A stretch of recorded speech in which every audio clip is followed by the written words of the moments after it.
시간이 되었으므로 2024년 10월 8일 화요일 아침 예배를 시작하겠습니다. 다 같이 사도신경으로 우리의 신앙을 고백합니다.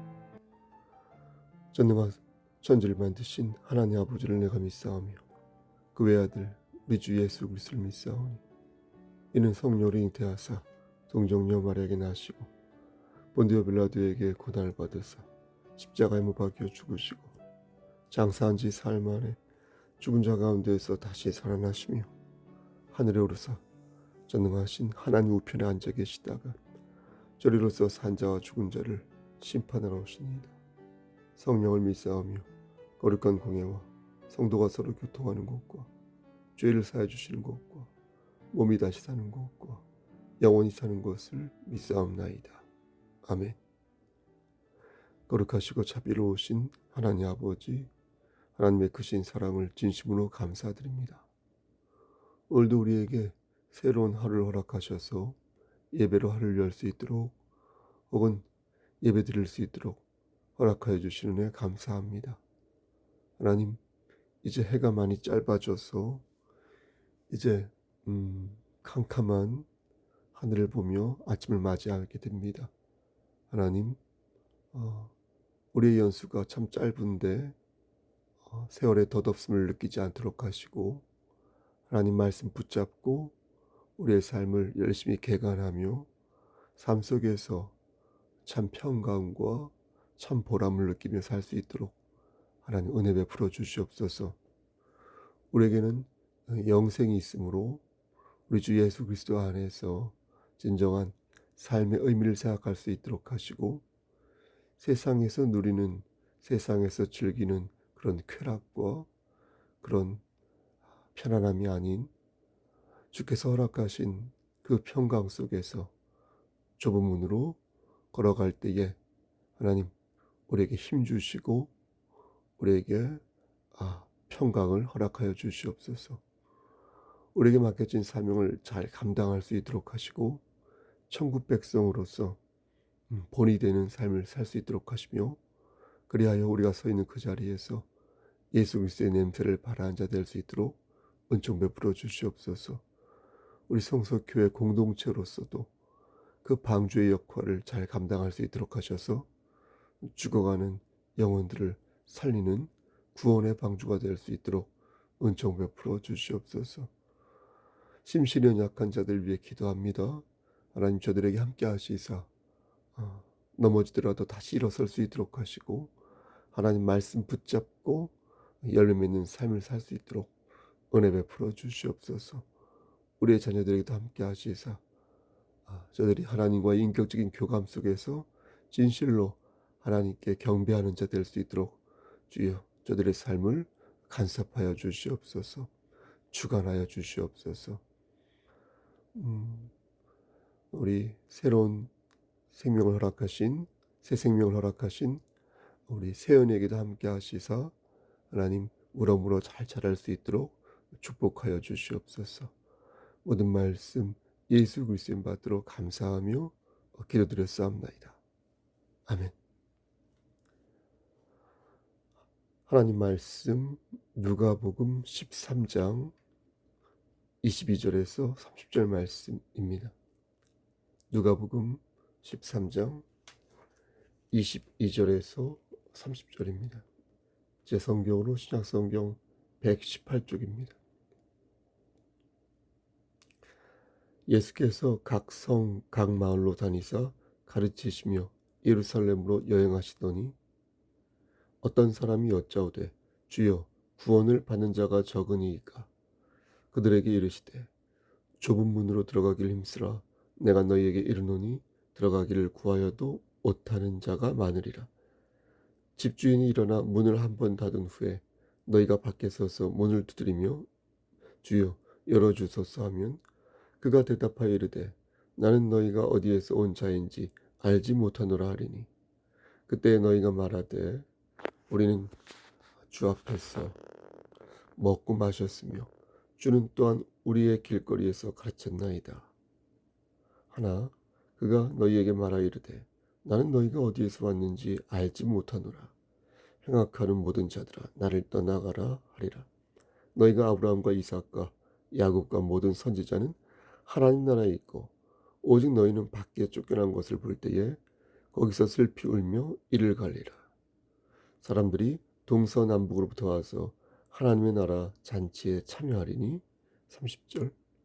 보라 나중된 자로서 먼저 될 자도 있고 먼저 된 자로서 나중될 자도 있느니라 하시더라. 아멘. 하나님 이 말씀을 들어 사용하여 주시옵소서. 예수님 이름으로 기도드렸사옵나이다. 아멘. 나는 그 사람을 잘 모르는데 다른 데에서 그 사람이 나를 잘 안다고 말하는 경우가 있습니다. 그런 말을 듣고 나면 잘 안다는 게 뭘까 하는 그런 의문이 들지 않습니까? 잘 안다는 것은 그 사람에 대해 정보를 많이 안다는 뜻도 있고요. 그 사람 안면도 있다라는 것도 있을 수 있을 것입니다. 하지만 그것보다 더 중요한 것은 무엇입니까? 그 사람의 마음 정도를 안다는 것입니다. 사실 정보는 조금만 관심을 가지면 쉽게 알 수 있습니다. 어디에서 무엇을 공부했고 어디에서 어떻게 돈을 벌고 있으며 그의 가족상은 어떻고 MBTI가 어떻고 뭐 어떠한 이력과 경력을 갖고 있는지 사실 정보사회에서는 조금만 마음만 먹으면 쉽게 알 수 있습니다. 하지만 우리는 그것을 안다고 말하지 않습니다. 정말로 아는 것은 형식적으로 아는 게 아니라 마음으로 아는 것입니다. 마음으로 안다는 것은 그 사람이 잘 되기를 진심으로 바라고 그 사람의 기쁨과 슬픔을 모두 고려하여서 진심으로 그를 대할 줄 안다는 것입니다. 따라서 성도가 교제한다는 것은 그 사람에 대한 정보를 많이 알거나 아니면 그 사람과 오랫동안 같이 있었다. 뭐 그런 의미가 아니라 그 사람의 마음을 볼 줄 안다는 것입니다. 다시 말해서 그 사람과 인격적인 교제를 해야 그게 진짜 그를 안다고 말할 수 있는 것입니다. 인격적인 교제를 할 수 있는 가장 좋은 방법은 그 사람이 잘 되기를 바라는 것입니다. 그럼 어떻게 그것을 바랄 수 있을까요? 함께 기도하면 됩니다. 서로가 서로를 위해 기도해 줄 때 그때 진정한 교제가 시작될 수 있습니다. 술 한잔 마시고 만난 거 먹으러 다니고 물론 그것도 좋을 수도 있겠지만 하지만 그건 가까워질 수도 있지만 언제든 멀어질 수 있습니다.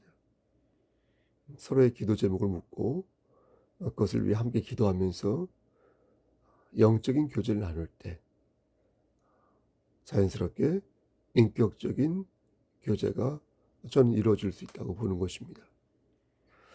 오늘 본문을 보면 어떤 한 사람이 예수님에게 질문하는 대목이 나옵니다. 그 사람이 어떤 사람인지는 나와 있지 않습니다. 질문한 사람이 명확하게 나오지 않는 이유는 간단합니다. 그 이유는 그 사람이 누구인지 밝히는 것이 오늘 본문을 이해하는 데 관련이 없기 때문입니다. 누가복음 10장 25절 말씀을 보면 오늘 본문과 달리 질문을 한 사람이 구체적으로 누구인지 밝혀주고 있습니다. 그 사람은 예수님에게 어떻게 하면 영원히 살 수 있는지 질문하였습니다.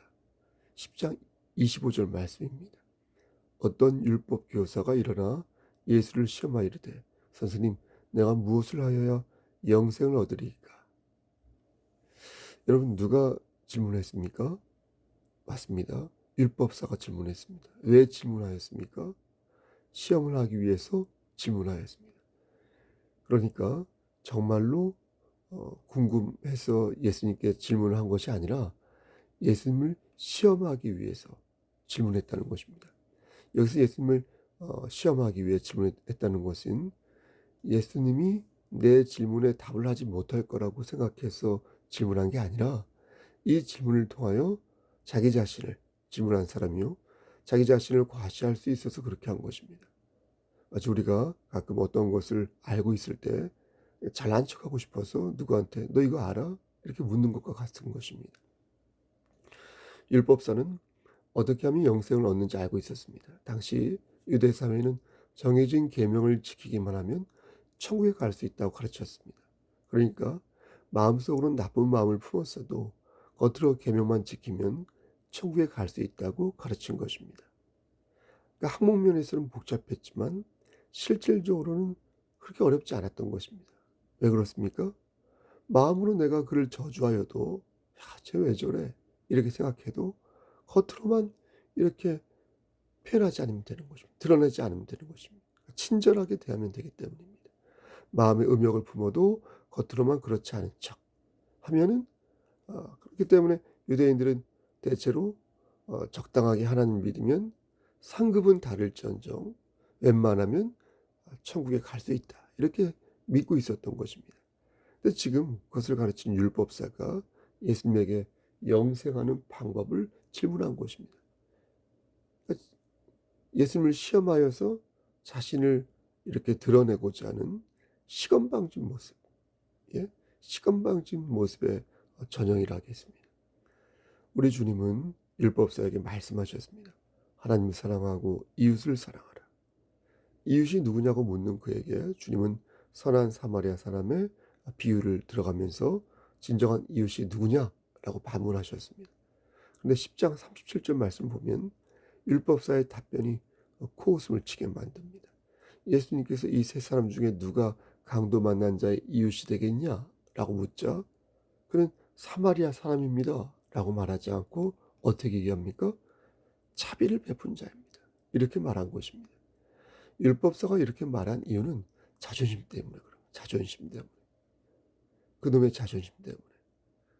이스라엘 사람들은 이방인을 갖지 않게 여겼거든요. 아시죠? 이방인들은 구원받기 힘들다고 생각했고 그 중심에 사마리아 사람이 있다고 생각했습니다. 그런데 지금 예수께서 자비를 베푼 사마리아 사람을 예로 드시면서 이웃이 누구인지 가르쳐 주셨던 것입니다. 율법사가 정말로 구원을 받고 싶다면 그는 자비를 베푼 사마리아 같은 사람을 사랑해야 할 것이고 또 그 스스로 자비를 베푼 사마리아 사람 같은 사람이 되어야 하는 것입니다. 여러분 율법사의 마음이 어땠을까요? 예수를 시험하기 위해 던진 질문 스스로 걸려 넘어진 자신을 보면서 아마도 너무나도 분통하여 이를 갈았을 것입니다. 여러분 그렇지 않았겠습니까? 다시 오늘 본문으로 돌아갑니다. 오늘 질문을 한 사람은 예수를 시험하기 위해 질문한 게 아니라 정말로 궁금해서 질문한 것입니다. 그러니까 무슨 고약한 의도를 가지고 질문을 위한 질문을 한 게 아니라 정말로 궁금해서 드린 질문이라는 것입니다.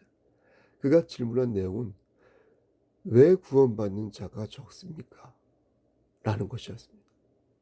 이 질문을 언뜻 들으면 두 가지 차원에서 이해할 수 있습니다. 하나는 왜 하나님께서는 사람들을 모두 구원하지 않으신 겁니까?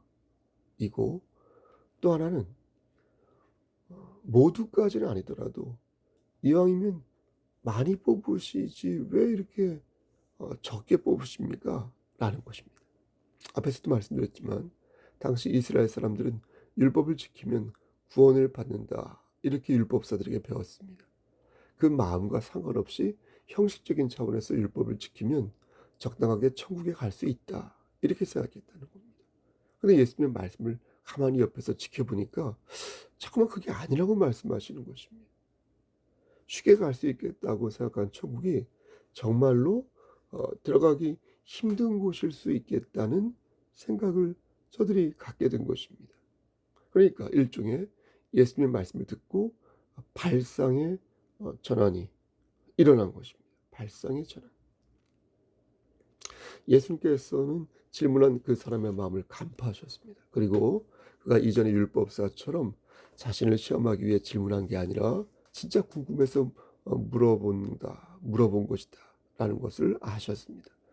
또한 이 질문이 이 한 사람만의 질문이 아니라 정말로 후대에도 정말로 많은 사람들이 가지고 있는 혹은 가질 수 있는 질문이라는 것을 아셨습니다. 그래서 예수님께서는 23절 말씀에 뭐라고 말씀하십니까? 23절 보니까 그에게 이르되 그에게 이르시되 이렇게 하신 게 아니라 그들에게 이르되 그렇죠? 그들에게 이르시되 이렇게 말씀하신 것입니다. 23절 끝에요. 그들에게 이르시되 그러면서 한 사람에게 질문을 받았지만 어떻습니까? 그에 대한 답변은 자신을 둘러싼 많은 사람들에게 공개적으로 답변을 하신 것입니다. 그만큼 이 질문이 많은 사람들의 주목을 끄는 질문이요, 정말로 알고 싶어하는 대목이라는 것을 정확하게 간파하신 것입니다. 여러분 지금도 똑같지 않습니까? 우리도 여기에 관심 정말 많지 않습니까? 교회에서 천국이 빠지면 안고 없는 찐빵 아닙니까? 당연히 우리도 천국에 대해 관심을 가질 수 있습니다. 관심이 큽니다. 하지만 우리는 이들처럼 관심에만 머물면 아니 될 것입니다. 우리는 천국을 올바르게 알고 있어야 하고 주님께서 하신 말씀의 진의를 정확하게 파악하여서 그것을 실천할 줄, 열매를 맺을 줄 알아야 할 것입니다. 그러니까 오늘 본문의 핵심은 천국에 가기 위한 방법을 정확히 알고 실천하는 것이다, 이렇게 말씀드릴 수 있겠습니다. 이제 그 방법에 대해서 여러분들에게 말씀을 전하겠습니다. 여러분 24절 말씀을 보시겠습니까? 24절 말씀 보면 예수님께서는 천국을 좁은 문으로 비유하셨습니다. 그렇죠? 좁은 문. 여기서 좁은 문이란 들어가기에 비좁은 바늘구멍 같은 문을 말하는 게 아니라 집으로 들어가기 전에 있는 그 문을 좁은 문이라고 말하는 것입니다. 그러니까 한옥을 보면 집 안으로 들어오기 전에 밖에 문이 하나 더 있지 않습니까? 여러분 아시죠? 바로 그 문이 좁은 문인 것입니다. 만약 주인이 종에게 시켜 그 문을 들어오지 못하게 막아버린다면 그는 처음부터 차단이 되어서 집 안으로 들어올 수가 없게 됩니다. 예수님께서 좁은 문으로 들어가기를 힘쓰라고 명령하신 것은 그 문이 아무나 들어갈 수 없는 문이므로 최선의 노력을 다해야 한다는 것입니다. 그러니까 지금 너희처럼 방만하게 있지 말고, 대충대충 있지 말고 내가 좀 몸부림치면서 그 좁은 문을 열고 들어올 수 있도록 노력해야 한다는 것입니다. 왜냐하면 들어오기를 구하여도 들어오지 못하는 자가 많기 때문에. 이것은 앉을 자리가 없어서 못 들어오는 게 아니라 집주인이신 하나님께서 열어주지 않으셔서 못 들어온다는 것입니다. 하나님께서 천국 문을 닫으시고 하신 말씀이 나는 너희가 어디에서 온 자인지 알지 못한다는 것입니다. 여러분 정말로 하나님이 그를 알지 못하는 것입니까? 그렇진 않겠죠. 하나님께서 그들을 모르겠다고 말씀하신 이유는 정말 그들을 본 적이 없기 때문에 그렇게 말씀하신 게 아니라 그들이 악을 저질렀기 때문에 그들을 모른다, 이렇게 말씀하신 것입니다. 사람들은 좁은 문을 열어주지 않는 주인을 보면서 항의를 했을 것입니다. 왜 이러십니까? 저 아시잖아요. 왜 이러십니까? 저도 그 사람과 같은 교회를 다녔습니다. 예? 저쪽 신동에 있는, 저도 그 사람과 같이 세례를 받았습니다. 성 어떤 목사에게. 저도 집사이고요. 저도 권사이고요. 저도 장로이고요. 저도 목사입니다. 왜 그러시는 겁니까? 왜 저를 모르신다고 하시는 것입니까? 그들은 문 앞에서 자신을 모른 척하는 주인을 향하여 배신감과 분노를 느꼈을 것입니다. 주님은 그 마음을 표현하시기를 슬피 울며 이를 갈리라 라고 말씀하셨습니다. 똑같이 11조 생활하고 똑같이 주일 성수하고 똑같이 그 자리에 있었는데 왜 우리 주님은 나중된 자가 먼저 되고 먼저 된 자가 나중에 된다고 말씀하신 것일까? 여러분 왜 그러신 것일까요? 여러분 나중에 되었다는 것은 꼴찌가 됐든 천국에 간다는 뜻이 아니라 낙오자가 되어 슬피 울며 이를 간다는 것입니다. 여러분 천국에서 그렇게 이를 가며 울겠습니까?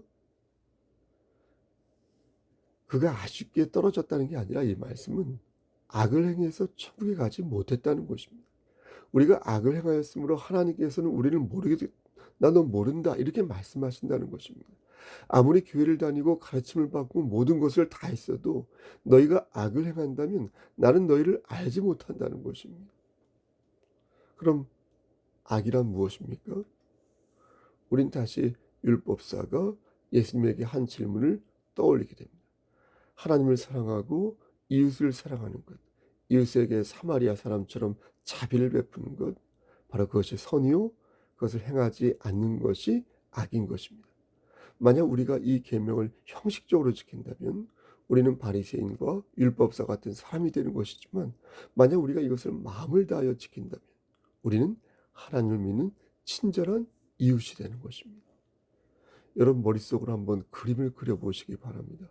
나는 죽을 때 좁은 문 앞에서 쫓겨날 것인가? 아니면 당당히 가슴을 펴고 그 좁은 문으로 들어갈 것인가? 육신의 장막이 벗어지는 그날에 여러분 생각해 보세요. 머릿속에 그림을 그려보세요. 나는 안에서 주님과 함께 이 모든 행복을 만끽할 것인가? 아니면 밖에서 슬피우며 이를 갈 것인가? 29절 말씀을 보면 우린 더욱 큰 도전을 받게 됩니다. 사람들이 동서남북으로부터 와서 하나님의 나라 잔치에 참여하리니.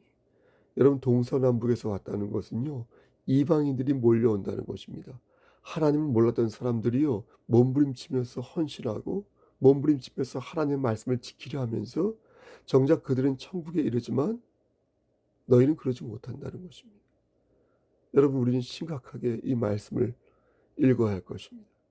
올 사람이 안 오고 올 것 같은 사람이 안 오고 안 올 것 같은 사람이 왔을 때 얼마나 충격적일까? 그 마음이 황당할까? 지옥에 있는 사람들은 너무나 고통스러워 깜짝 놀랄 만한 겨를이 없겠지만, 천국에 간 사람들은 아마 깜짝 놀라지 않겠습니까?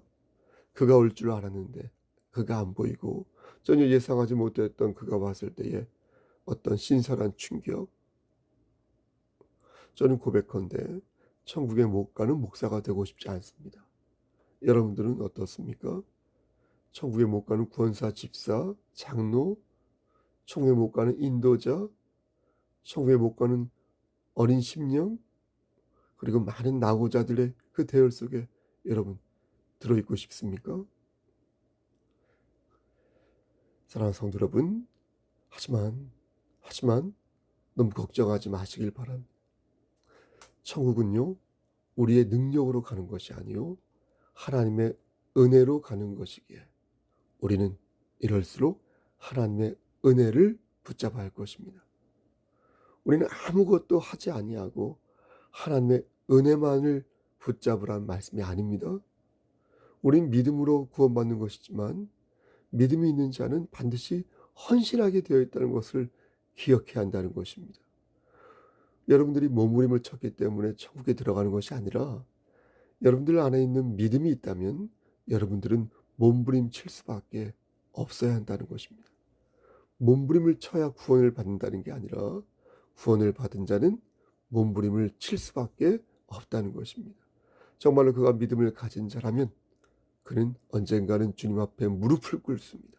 내가 왜 이런 고통을 당하는지, 내가 왜 이런 슬픔에 처했는지 주님께서 주신 깨달음을 받게 됩니다. 사랑하는 우리 성석교회 성도 여러분, 성령이 충만한 사람은 회개할 수밖에 없다는 것입니다. 성령이 충만한 사람은 기도할 수밖에 없다는 것입니다. 헌신할 수밖에 없고 다시 하나님을 의지하여 간절히 하나님께 빌 수밖에 없다는 것입니다. 여러분 믿으십니까? 믿음대로 사는 것은 정말로 힘든 일입니다. 그러므로 여러분 안에 있는 믿음이 진실인지 거짓인지 알고 싶다면 몸부림을 치시라. 여러분이 몸부림을 치면 여러분 안에 있는 믿음은 진실이지만, 여러분들이 몸부림을 치지 않으면 여러분 안에 있는 믿음은 진실이 아닐 수도 있다는 것입니다. 여러분, 그러므로 우리 모두 힘써서 좁은 문으로 들어갑시다. 오늘도 더욱 하나님을 의지하여 하나님을 사랑하여 하나님의 성호를 받들고 먼저 된 자가 되시기를 우리를 주에서 구속하여 주신 주 예수 그리스도의 받들어 간절히 축원합니다. 아멘.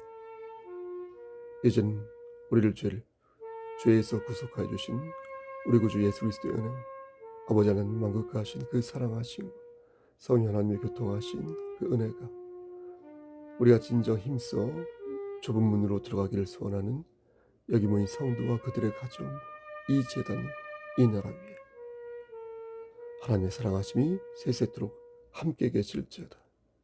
아멘.